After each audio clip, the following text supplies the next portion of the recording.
Let me introduce you to our new book, Magnolias at Caerhays Castle.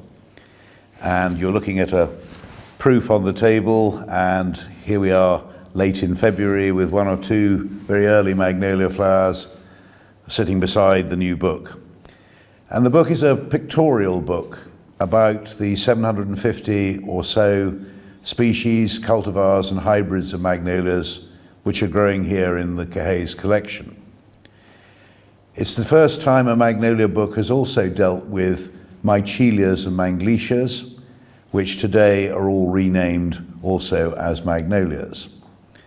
That may be a little confusing, but it won't be when you come to look at the book.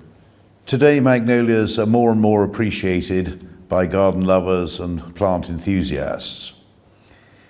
At Caerhays, our very earliest magnolias date from about 120 years ago, when they first arrived from Western China into Cornwall. And we think of them as huge trees which produce literally thousands of flowers long before the leaves come out. And that's what makes these magnolias so exceptional. But not all magnolias are huge trees that can only be grown in large gardens like Caerhays. Today there are a multitude of magnolias which are much smaller growing, much more suitable to smaller gardens, and can even be grown in pots.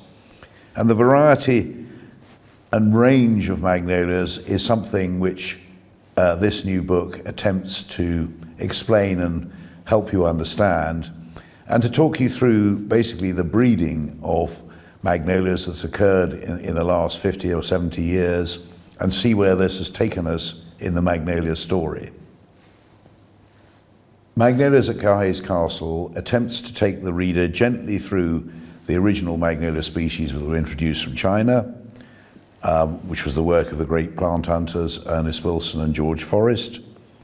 From then on, the story continues into the hybridization work over the decades, which has occurred in America, in New Zealand, in Switzerland, Germany and Belgium, as well as in the UK.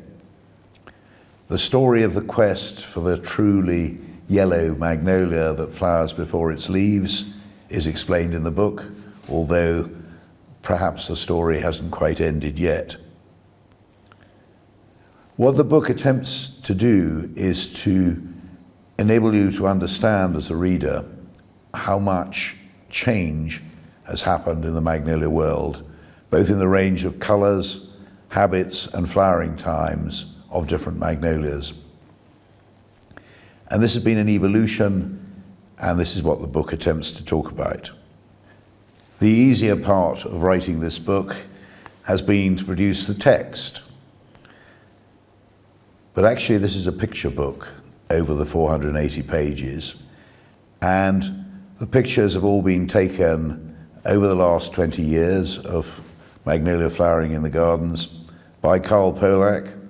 And you will see for the first time in the book drone photography from above magnolias to show you a close-up view which only otherwise the birds would see of magnolias in full flower. It's taken years to compile these photographs, and Jamie Parsons and Steve Dance have also played their part in finding the photographs to go in the book.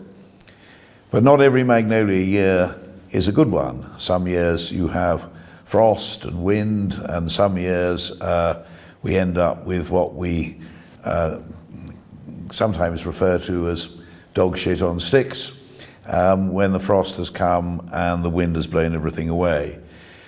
Last year was an excellent magnolia year, and we were able to move forward with some great videos and some great photographs, but it hasn't been easy over the years to accumulate all the photographs that we needed.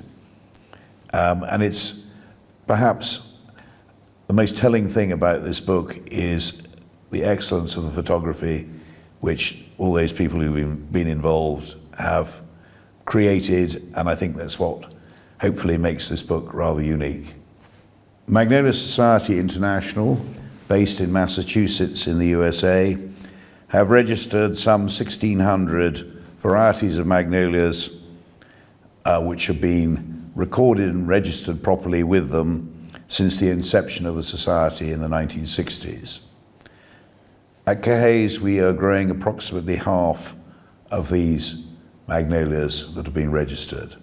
So you get some idea of the size of the collection, and something in the region of 400 different species, cultivars and hybrids of magnolias are pictured in the book.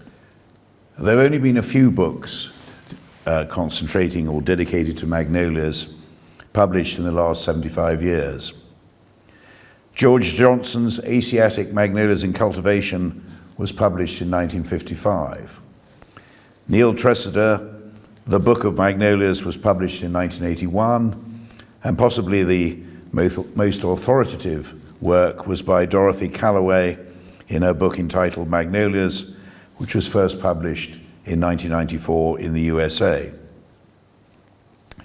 Jim Gardner of Wisley and RHS fame published Magnolias: A Gardener's Guide in the year 2000. Magnolias of China was published by the Chinese Academy of Science and is largely in Chinese.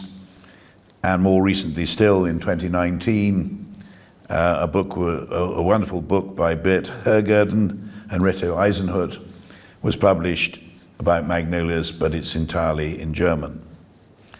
All these books are very excellent in their own way as they unravel the magnolia story in cultivation, but much has happened along the way, and hopefully this book will bring magnolia enthusiasts up to date so they can exercise their magnolia mania more fully as a result of reading it. So the book hopefully contains much of interest for magnolia connoisseurs, enthusiasts, amateurs, and those who have yet to acquire a taste for magnolias or a magnolia mania. Burncoos Nurseries, which is part of the Caerhays estate, currently offers around 200 different varieties of magnolia for sale on their mail order website, which is again one of the largest offerings of magnolias available from any nursery in the UK. Enjoy the book.